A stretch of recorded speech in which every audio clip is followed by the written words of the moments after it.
Good morning. Climate crisis, take two. There's something about the whole story about climate change that needs to be considered.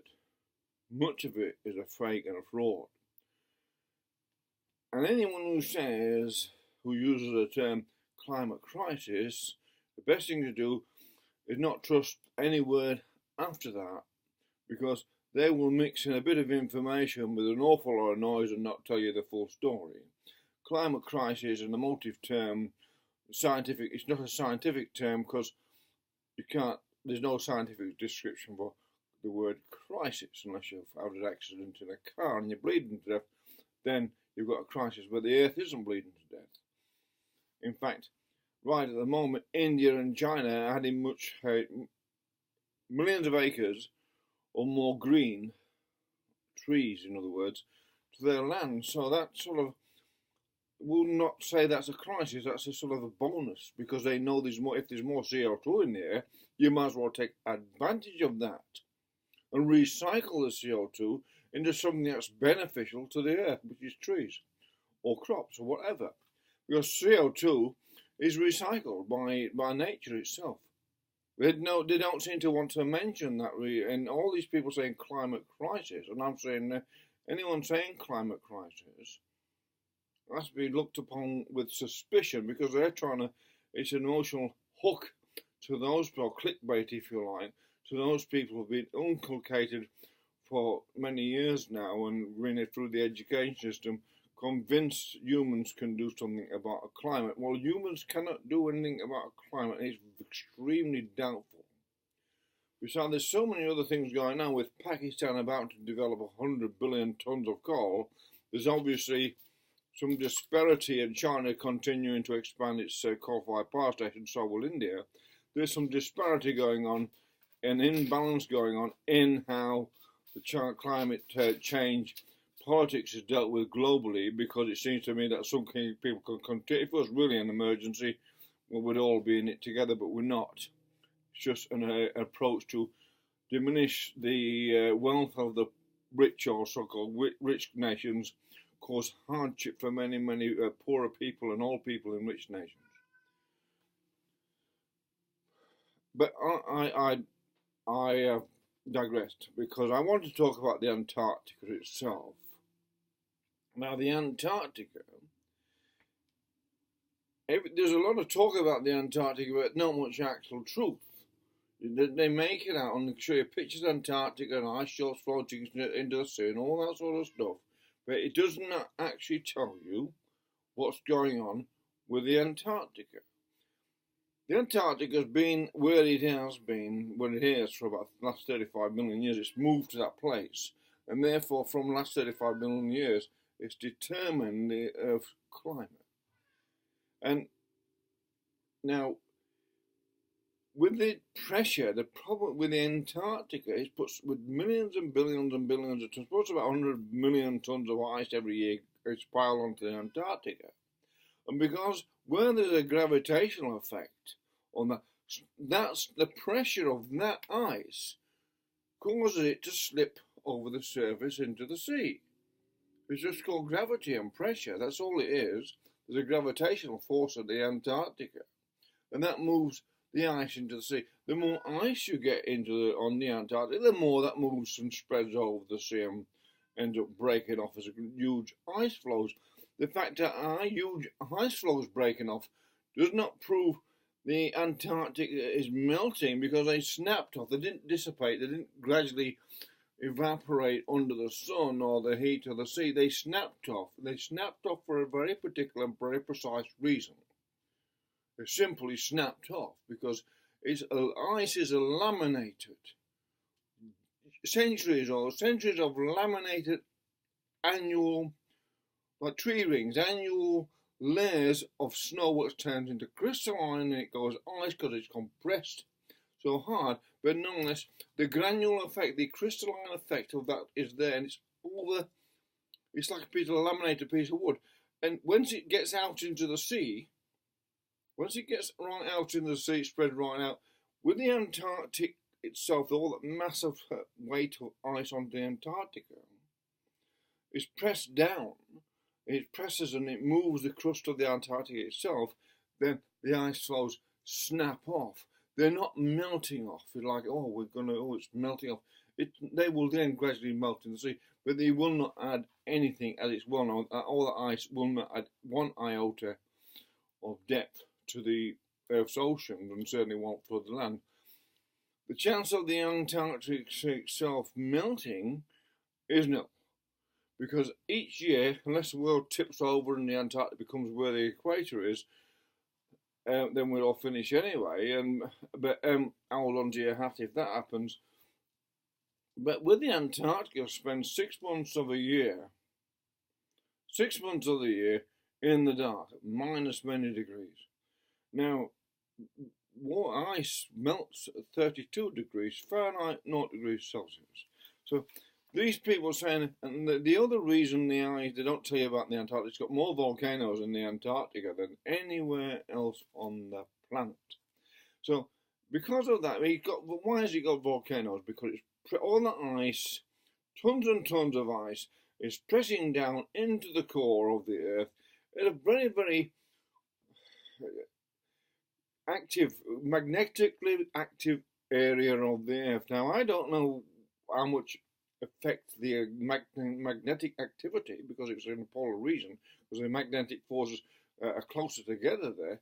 Whether that has changes the heat values within the geology of that, I'm not sure.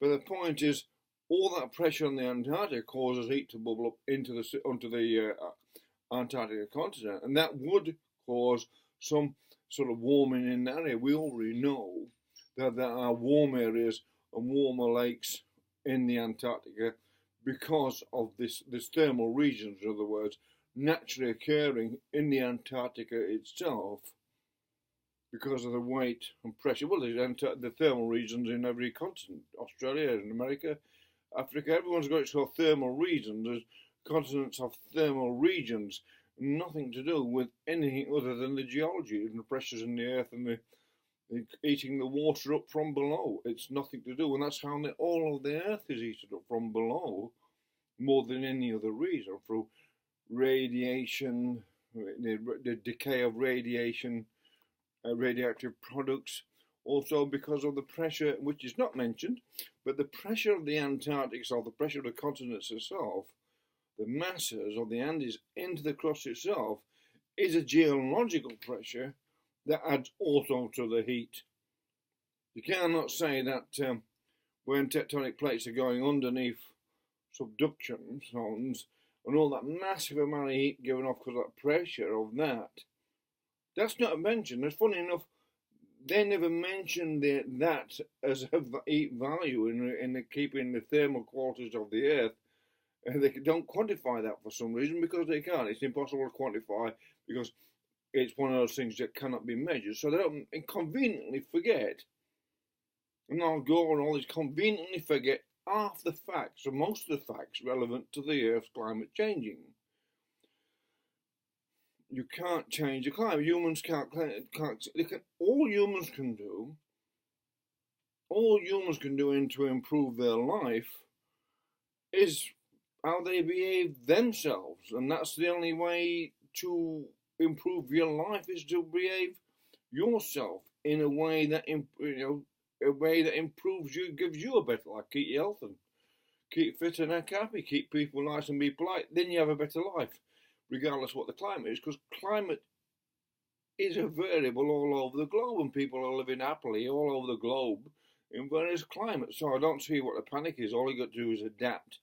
If it does change, and that's all people got to do, adapt if it changes.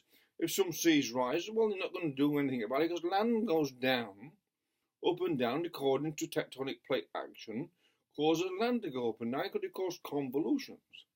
They don't want to mention that, apparently, either. It's called isostasy, and use static fluctuations is a way to describe the seas and land changing in different levels according to what's happening with subduction zones and tectonic plate movements because of gravitational forces with the sun and the lunar and many other aspects involved. So when I saw the what's called Royal Institute John England man give a talk on the climate change, and he mentioned, as soon as he mentioned climate crisis, he alerted to me that he's a political pawn in a big game to rip people off in the power bills and divert people's attention from poor economic, very, very bad economics happening in the West through the oligarchy, financial oligarchies causing massive amount of poverty, and it's going to affect the young really severely, and that's what they really don't want people to do. They want to take all the young's mind off the fact that we flat out getting a job and maybe end up living in the street because the oligarchies are strangling the economy by being so bloody greedy. They're not there to say, oh, we want to quantitative easing. The only way to do, best way to do quantitative easing is to distribute the money that the oligarchies got rather than print more money. Then you wouldn't, you're printing more money, creating more debt. Well, there's plenty of money locked up, but these people just say, well, how much money does a person need? I'm not into communism. I'm against usury and greed, because there's no capitalist system at the moment. It's mostly a usury system, not a capitalist system. But I don't want to mention that. There's a distinct difference.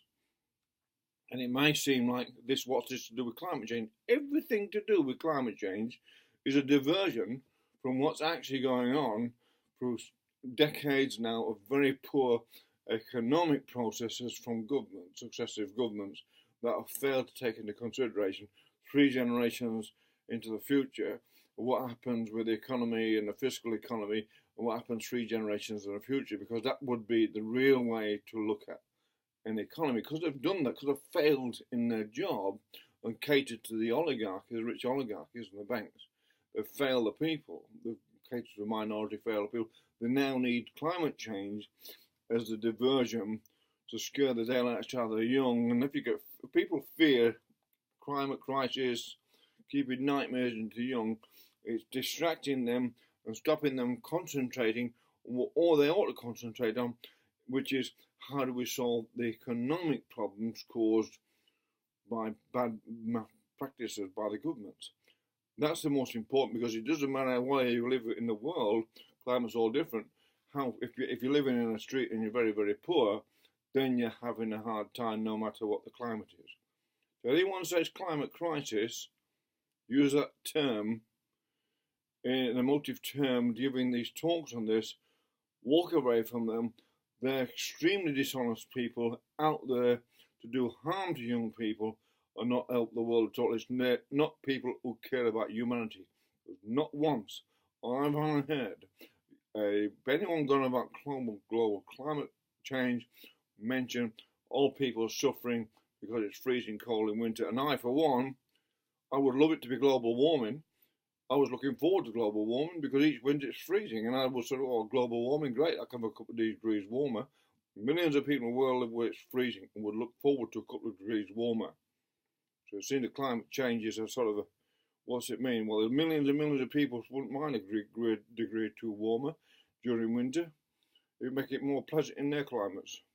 Climate change seems to be extremely selfish little field of people spreading their, whatever it is, their negative and regressive mem into the young.